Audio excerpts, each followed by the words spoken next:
오늘 바이블 타임의 본문은 에스겔 35장에서 37장까지의 말씀입니다. 에스겔 37장에는 두 가지의 중요한 사건이 기록되어 있습니다. 첫 번째는 마른 뼈들이 살아나는 환상이고, 두 번째는 하나님께서 에스겔에게 그 두 막대기를 합치라고 말씀하신 사건입니다. 어제 수요예배 시간에 마른 뼈들이 살아나는 환상에 대해 말씀을 드렸고, 오늘 이 새벽에는 그 두 막대기를 합치는 이 사건에 대해서 함께 살펴보고자 합니다. 하나님께서 에스겔에게 두 막대기를 가지고 와서 이제 그 이름을 쓰게 하십니다. 하나의 막대기에는 유다와 이스라엘 자손, 그리고 또 다른 짝에는 요셉 곧 에브라임과 그 짝으로 이스라엘 자손이라 쓰게 하십니다. 그리고 이 둘을 합하여 하나가 되게 하라고 명하시죠. 이제 그리고 그 의미에 대해서 무엇이라고 말씀해 주십니까? 북왕국 요셉과 그 남왕국 유다가 한 막대기가 된다는 것을 의미합니다. 그리고 한 임금에 의해서 통치를 받게 될 것이라고 말씀하시죠. 이제 그 왕이 다스리는 나라는 어떤 나라입니까? 다시금 나뉘어지지 아니하는, 우상을 섬기지 아니하는, 오직 하나님과의 언약이 완전히 회복된 그 나라를 설명하고 계십니다. 그리고 우리는 이 언약이 어떻게 이루어졌는지를 너무나 잘 알고 있죠. 24절에 내 종 다윗이 그들의 왕이 되리니, 곧 다윗의 자손으로 오신 그 예수 그리스도께서 한 목자가 되시고 이 나라를 다스리심으로 이 언약이 이루어졌음을 우리는 알고 있습니다. 예수 그리스도로 인하여 나뉘어진 것이 하나가 되고 새롭게 예배가 회복됩니다. 이 일의 바로 증인이 우리들이죠. 오래전에 한 집회에 참석했는데 강사로 오신 유대인 목사님이 이런 말씀을 하셨습니다. 오늘날 이스라엘 땅에 얼마나 많은 분열과 갈등이 있는지 아십니까? 유대인들이 팔레스타인을 죽이고 팔레스타인이 유대인들을 죽이고 서로 원수가 되었습니다. 이 문제를 끝낼 수 있는 단 한 가지의 방법이 있다면 유대 그리스도인들 그리고 팔레스타인 그리스도인들, 이들이 그리스도인이 될 때만이 서로를 용납하고 용서할 수 있습니다. 그렇게 말씀하시더군요. 이 말이 맞습니다. 오늘 우리 안에 참 많은 갈등들이 있지만 그 갈등을 끝낼 수 있는 유일한 방법이 있다면 예수 그리스도입니다. 지역적인 대립과 경제적인 격차와 사상의 차이로 인해 사람들은 자꾸만 나뉘어지고 있지만, 그러나 예수 그리스도는 그 인종과 환경과 사상을 뛰어넘어서 한 형제로, 한 자매로 부르실 수 있는 유일한 분이십니다. 그럼에도 불구하고 우리가 참으로 안타까운 것은 그렇게 하나 되게 하는 그 일의 주체가 되어 하는 그 교회마저도 참 많은 분열의 역사를 가지고 있습니다. 믿음이란 이름하에 얼마나 많은 나님과 얼마나 많은 잘못들이 있었는지 우리는 또한 알고 있습니다. 그럼에도 불구하고 예수 그리스도가 그 유일한 답이 된다는 그 사실은 변하지 않는다는 것이죠. 다만 이 일을 위해서 진실로 예수 그리스도를 나의 주인으로 고백하고 내가 가진 그 기준과 잣대를 내려놓을 수 있는 사람이 필요한 것입니다. 하나님의 말씀에 철저하게 순종할 수 있는 사람을 통하여서 하나님은 이 일들을 하신다는 것이죠. 물론 우리 자신을 보면 어떻습니까? 하나님의 은혜를 경험한 것 같으면서도 주님을 위해 무엇이든 다 할 수 있는 것처럼 굴다가도 어느 순간 은혜를 잊어버리고 자기 고집을 피울 수 있는 존재입니다. 은혜를 경험하지 못했기 때문이 아니라 하나님의 은혜를 경험했음에도 불구하고 시시때때로 우리 안에 있는 자아가 다시금 살아나고 우리의 연약함과 우리의 무지함으로 인해서 그 분열과 갈등을 계속해서 만들어내는 그 존재가 바로 사람이고 또한 우리 자신이 아닙니까? 그런 의미에서 사람을 바라보면, 우리 자신을 바라보면 변화할 수 있는 능력을 발견할 수 없습니다. 어떻게 우리를 통해 이 일들을 할 수 있는지 상상이 되지 않습니다. 그러나 하나님은 인생이 아니시고 하나님은 사람이 아니십니다.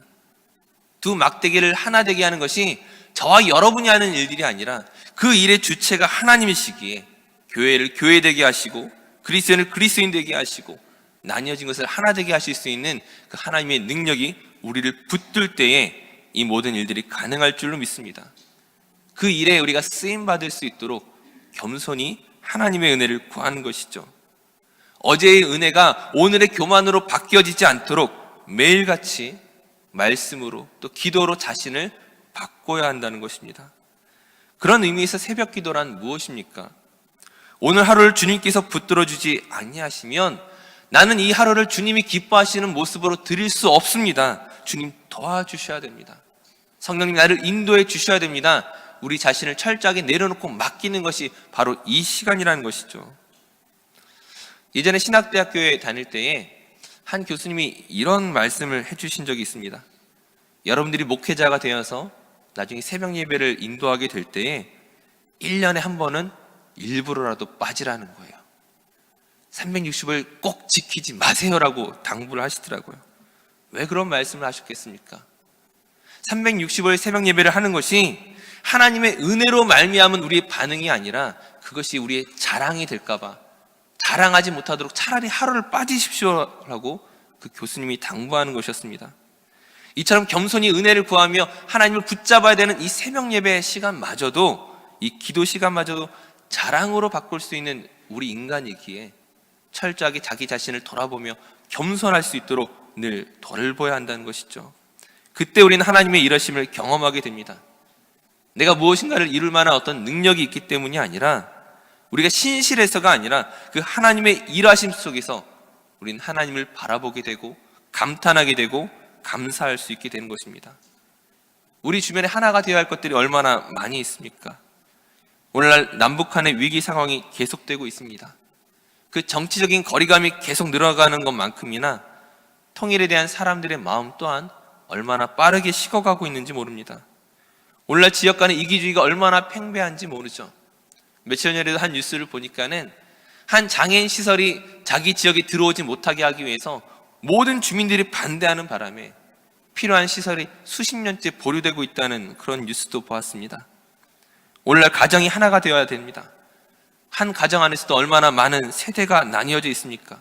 정치와 사상과 문화와 관습과 수많은 이유로 가정 내에서도 수많은 갈등이 지속되고 있습니다. 그리스도인의 가정 안에서조차 부모와 자녀가, 남편과 아내가, 형제와 자매가 갈라지고 있습니다. 오늘날 교회가 하나가 되어야 됩니다. 하나 되려 가신 그 주님의 말씀을 이루기보다는 각 교회마다 이기주의로 그 담장을 높인 것이 얼마나 많이 있습니까? 성도의 만남을 반가워하기보다는 의심하고 질투하고 정죄하는 일들이 얼마나 많이 있습니까? 사랑하는 성도님들, 나라와 민족과 지역과 가정과 교회가 하나 되어야 되는데 누가 그 일을 해야 되겠습니까? 누가 그 일을 시작해야 되겠습니까? 바로 저와 여러분이라는 것이죠. 나라의 일들은 정치인에게 맡기면 되는 것입니까? 교회는 목사와 장로님들이 이 일들을 하는 것입니까? 나의 가정 안에서 일어나는 문제들은 그냥 덮어버려야 되는 것입니까? 그런 것이 아니라는 것이죠. 하나님께서 에스겔에게 두 막대기를 하나로 합치라고 말씀하셨던 것처럼 오늘 우리에게 그 말씀을 하고 계시다는 것이죠. 너는 그 나뉘어진 것들을 너는 선포해라. 하나님의 말씀으로 대언해라. 네가 그것을 합치라고 우리에게 사명을 주셨습니다. 우리 나라와 민족과 교회와 가정을 위하여 이 새벽에 기도하라고 주신 또 하나의 사명인 것입니다. 예수님의 재림 때 이 모든 것을 심판하시고 또한 하나가 되게 하시겠지만 오늘의 나를 하나님 기뻐하시는 삶으로 드릴 수 있도록 더 깊은 기도와 겸손한 모습으로 나아가야 되겠습니다. 우리를 통해 이 놀라운 일들을 이루어 가시는 이 기도에 동참하시는 저와 모든 성도 되시기를 간절히 축원합니다. 기도하겠습니다. 사랑의 하나님, 감사합니다. 오늘 이 새벽 나라와 민족과 교회와 성도의 가정을 위해 기도합니다.